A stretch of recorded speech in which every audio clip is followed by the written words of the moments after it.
प्रभावी लक्षण अपना प्रभाव प्रकट नहीं कर पाता। तो दूसरे शब्दों में कहूं कि प्रभावी कारकों की उपस्थिति में अप्रभावी कारक अपना प्रभाव प्रकट नहीं कर पाता। इसको हमने क्या कहा था, प्रभाविता के नियम के अंदर इसको समझा था। तो F1 जनरेशन में जो आपके सभी प्लांट्स बने हैं वो ऑल प्लांट्स कैसे हैं, वो टॉल है और उनके जो सीड है वो कैसे हैं, सीड है उनके रिंकल्ड है।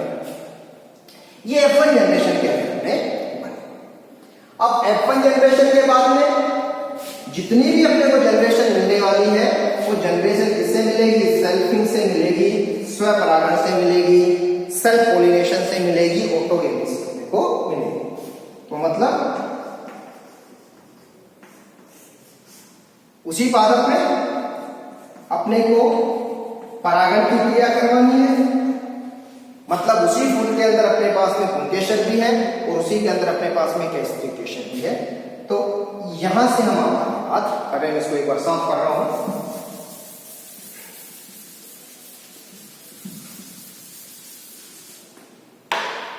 मतलब F1 जनरेशन जो अपने को मिली उसके अंदर हम क्या करवा रहे हैं, आपके सेल्फिंग करवा रहे हैं। तो सबसे पहले अपने को क्या बनाने हैं, गैमेट्स। गैमेट्स यहां पे भी बनाने हैं अपने को और गैमेट्स अपने को यहां पे भी बनाने हैं। तो गैमेट्स अभी अपने बनाए थे तो डायरेक्ट लिख रहा हूं, आपको पता है डॉट लाइन मेथड से। तो एक गैमेट्स अपने पास से बनेगा ये वाला, एक गैमेट्स बनेगा ये वाला, एक गैमेट्स बनेगा ये वाला और एक गैमेट्स बनेगा ये। इधर भी ये गैमेट्स बनेंगे, ये गैमेट्स अपने पास में बन गए। अब इन गैमेट्स को हम क्या कर रहे हैं, बेटसन पुनेट स्क्वायर के अंदर हमको बनाना 1 2 3 4, क्योंकि अपने पास में जो संततियां बनी वो कितनी बनेगी, 4 और 4 को मल्टीप्लाई करेंगे 16 संततियां अपने पास में बनेगी। एक तरफ हम मेल गैमेट्स को लिख देते हैं और एक तरफ हम लिख देते हैं आपके फीमेल गैमेट्स को। तो मेल गैमेट्स को मैं लिख रहा हूं TR, इधर भी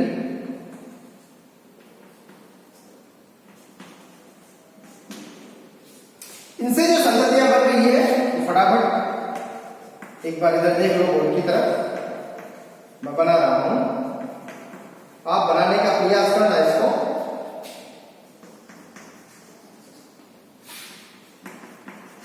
इस तरह से संततियां हम यहां पर बना लेंगे।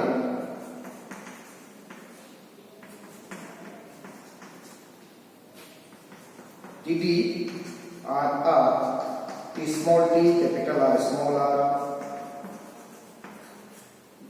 small t small r capital R, small t small r r, small t r r। ये अपने पास में 16 तरह के अपने को संततियां यहां पर मिलती है। अब देखो सबसे पहले ये अपने को मिली है कौन सी जनरेशन के अंदर, ये हम बात करें F2 जनरेशन। तो F2 जनरेशन के अंदर मैं ये गैमेट्स यहां से साफ कर रहा हूं। तो F2 जनरेशन के अंदर हम सबसे पहले बात करते हैं इसका फिनोटाइपिक रेशियो अपने को क्या मिलता है। अपने को पता है कि प्रभावी कारक जब होंगे तो अप्रभावी कारक अपना प्रभाव प्रकट नहीं करेगा। प्रकट कौन सा होगा, प्रभावी लक्षण ही प्रकट होगा।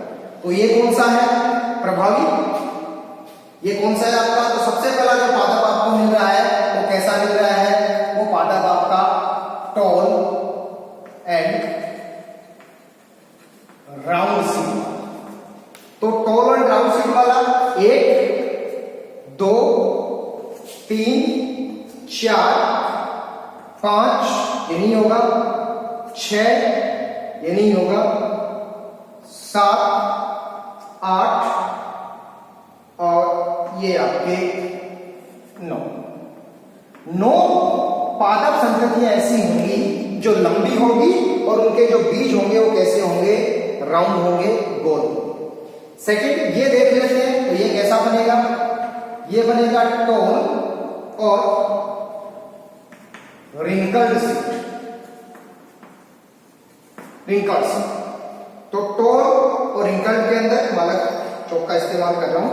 1, इसके बाद में 2, 2 के बाद में यहां पर ये 3 पादप जो अपने को मिले हो कैसे हैं, लंबे हैं, और उनमें बीच कैसे हैं आपके झुर्रीदार है।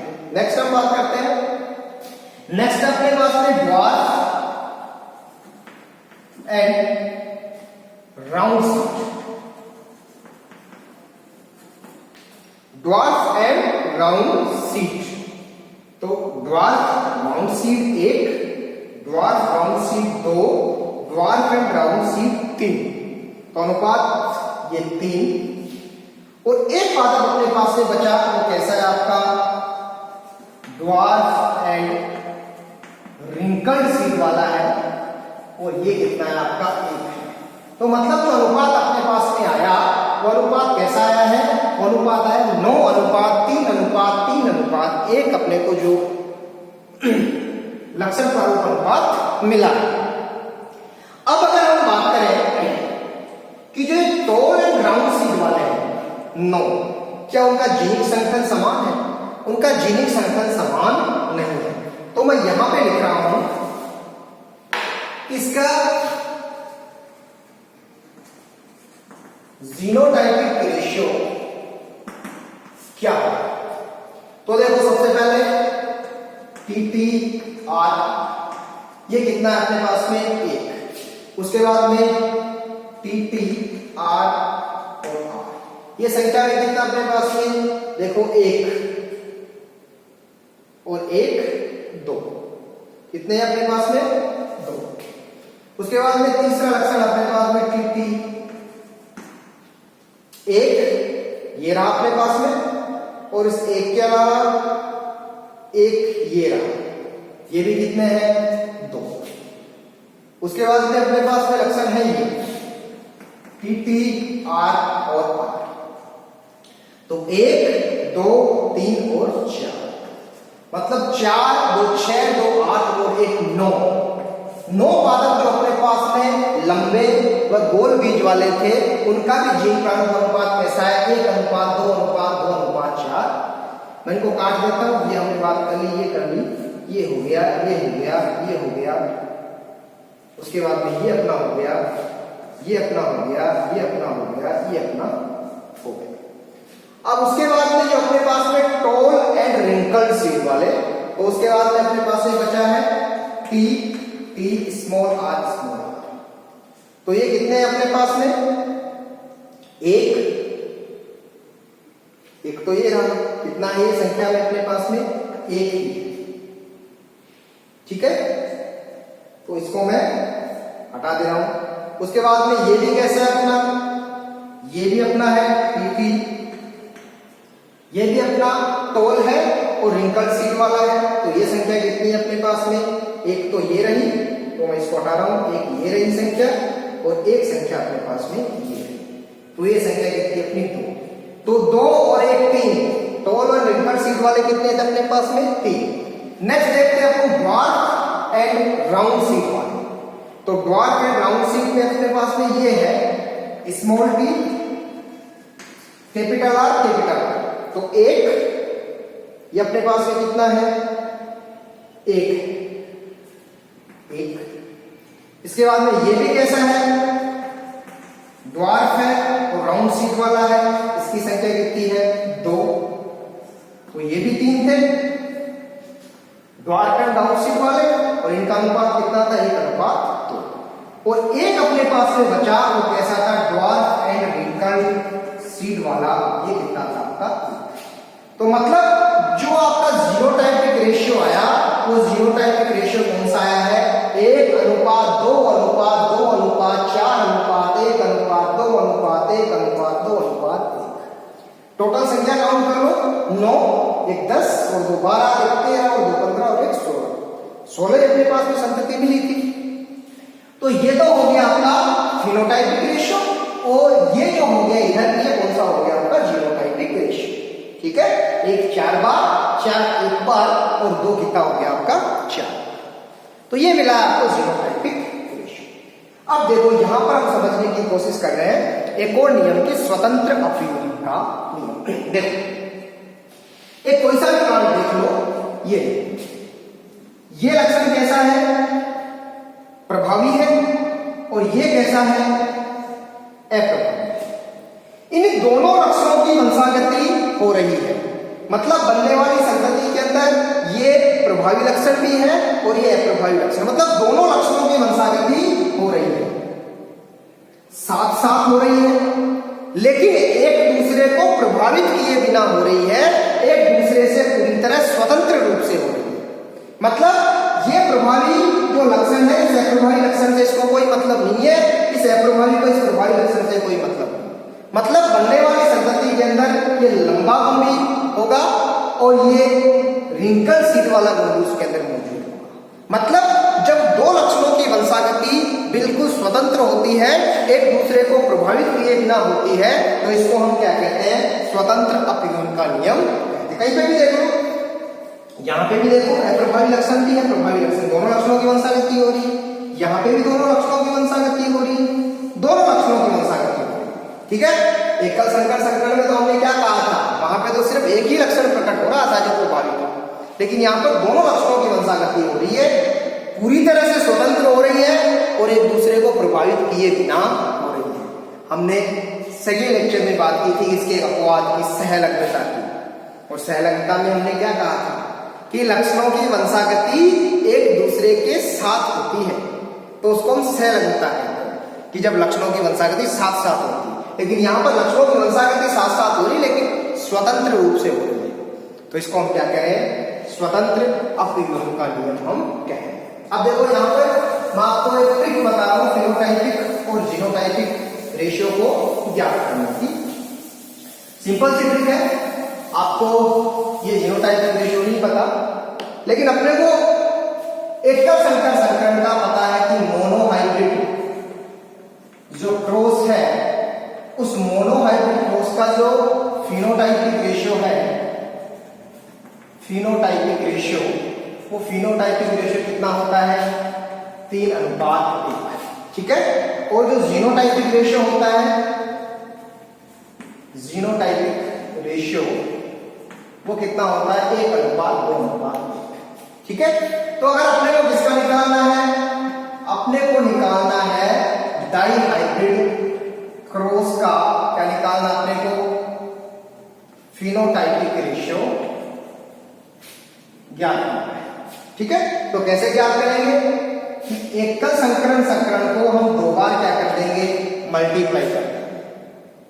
ठीक है, एकल संकरण संकरण का जो फिनोटाइपिक रेशियो है उसको हम दो बार क्या कर देंगे? मल्टीप्लाई कर देंगे। तो देखो कितना आ रहा है? 3 को 3 से मल्टीप्लाई किया 9, फिर 3 को 1 से मल्टीप्लाई किया 1, 3 को 1 से मल्टीप्लाई किया 1, और 1 को 1 से मल्टीप्लाई किया, कितना आ गया आपका? 9:3:3:1। इसी तरह से अगर इसके जीनोटाइपिक रेशियो की बात करें, डाइहाइब्रिड क्रॉस की, तो जीनोटाइपिक रेशियो को भी हम इसी मेथड से करेंगे कि 1:2:1, इसको मल्टीप्लाई कर रहे हैं 1:2:1 से। तो देखो जो रेशियो अपने पास में आएगा 1:2:1। ठीक है, 2:4:2, 1:2:1। ठीक है, पहले इस 1 को इस 3 से मल्टीप्लाई, इस 2 को इस 3 से मल्टीप्लाई, इस 1 को 3 से मल्टीप्लाई। ये आ गया आपका जीनोटाइपिक रेशियो। चलो अब और भी अगर हम आगे करना चाहें तो अपने को डाइहाइब्रिड का मिल गया, तो डाइहाइब्रिड से अपने को क्या करना है? अगर अपने को करना है कि ट्राइहाइब्रिड क्रॉस है, कौन सा है? ट्राइहाइब्रिड क्रॉस। उस ट्राइहाइब्रिड क्रॉस का अपने को फिनोटाइपिक रेशियो ज्ञात करना है। तो कैसे करेंगे? डाइहाइब्रिड का अपने को पता है, उसको हम क्या कर देंगे? डाई और मोनो कितना होगा? ट्राई हो गया, तो करके देख लो।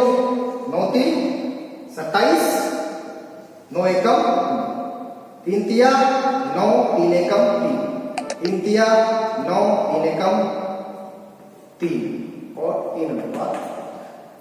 मतलब ये रेशियो किसका आ जाएगा आपका? ये रेशियो आ जाएगा आपके ट्राइहाइब्रिड क्रॉस का। और इसी तरह जो अपने पास में डाई हाइब्रिड क्रॉस का जो फिनोटाइप का जीनोटाइपिक रेशियो आ रहा था, अगर उसको अपन पुनः एक बार मोनो हाइब्रिड क्रॉस के जीनोटाइपिक रेशियो से मल्टीप्लाई कर दें तो अपने पास में ट्राई हाइब्रिड क्रॉस का क्या आ जाएगा, जीनोटाइपिक रेशियो अपने पास में उसका आ जाएगा।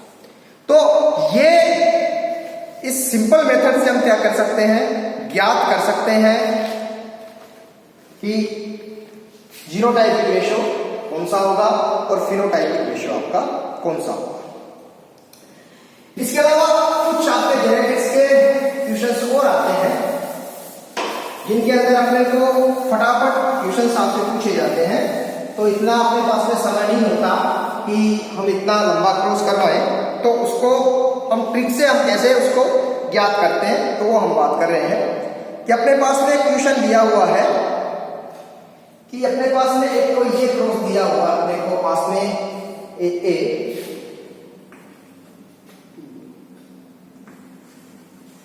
ये अपने पास में कोई क्रॉस है,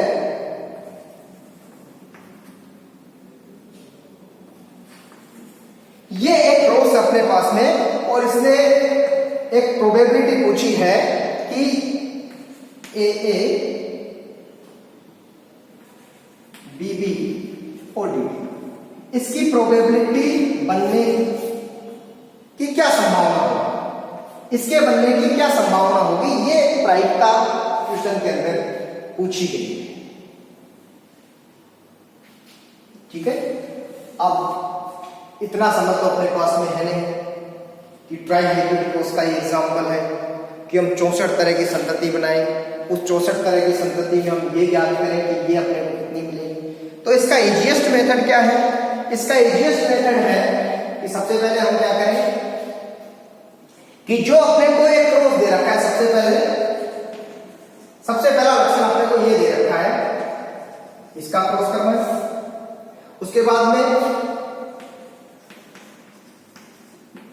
सेकंड अपने पास में लक्षण ये है, और थर्ड जो लक्षण अपने पास में इनका तो हम करवा सकते हैं फटाफट। तो देखो इससे क्या बनने वाला है, इससे बनेगा आपका ए